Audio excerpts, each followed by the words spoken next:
Hey, what's up everybody? This is Chrono. I just wanted to make a quick video here via Twitch, which I'll just be uploading to YouTube.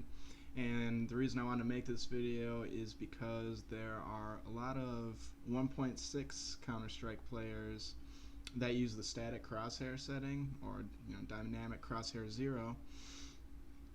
And in 1.6, if you had it set to static, it would still be dynamic if you were shooting. So the crosshair would expand when you shot, but never at any other time. And currently in Counter-Strike Global Offensive, they don't have a setting that accurately replicates that original static crosshair from 1.6.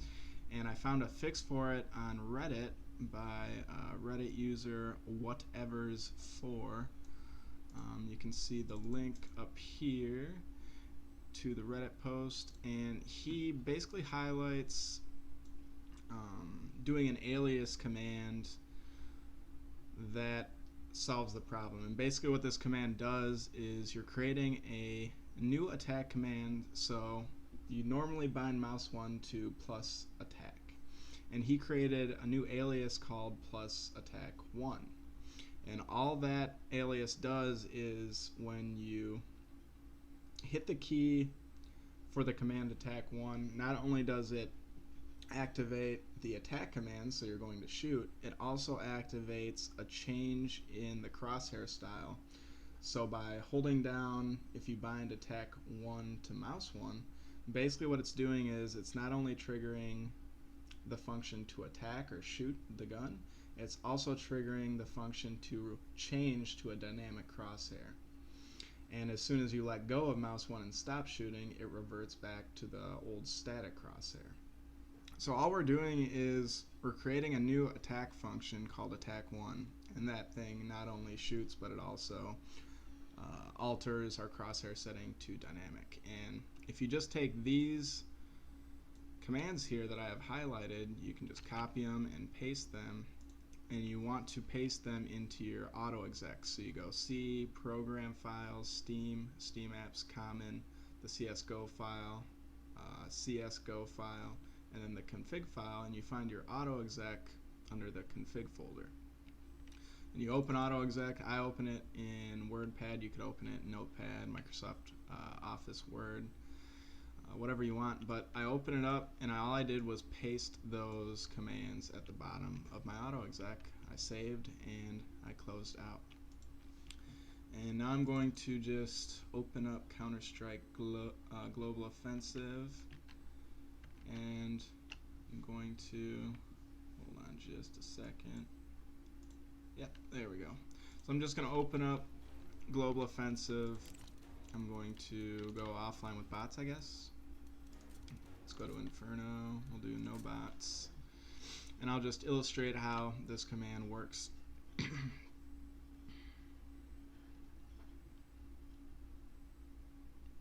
Now the key here is that because we created a new alias, which is plus attack 1,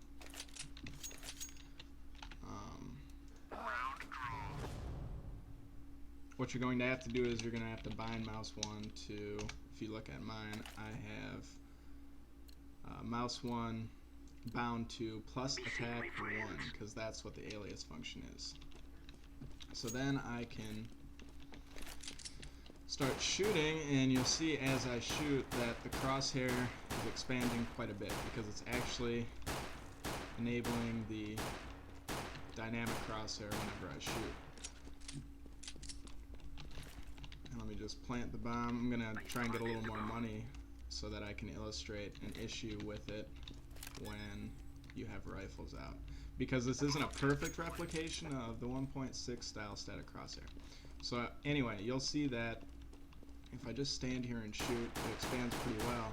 Now notice if I set bind mouse 1 to just plus attack, how it's normally bound, and I shoot, you'll notice the crosshair isn't expanding as much, because Steam hasn't come out with a crosshair style that really matches the 1.6 static. So it doesn't expand as much as you would see it expand in 1.6. So when we change it to plus attack 1, you'll see that it's expanding more, which is how it should be. It makes it a little bit closer to the 1.6 style.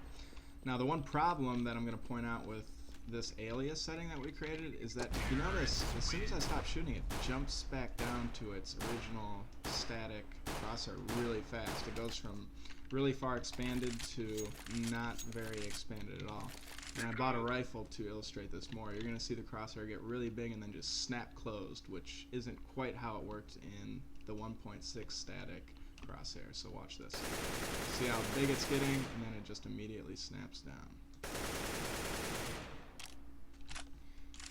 So let me show you.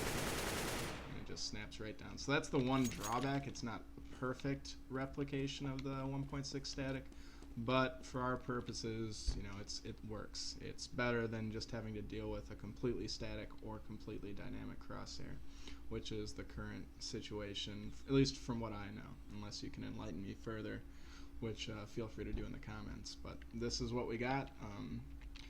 This is how we do it. Again, I'd like to give props to Whatever's for pointing out this alias and giving us this idea. This is not my idea. I'm just sharing his idea with other people, so props to him. I will post the link to this Reddit post in the comments section of the YouTube video, so I'm citing my sources, so to speak. Thank you very much.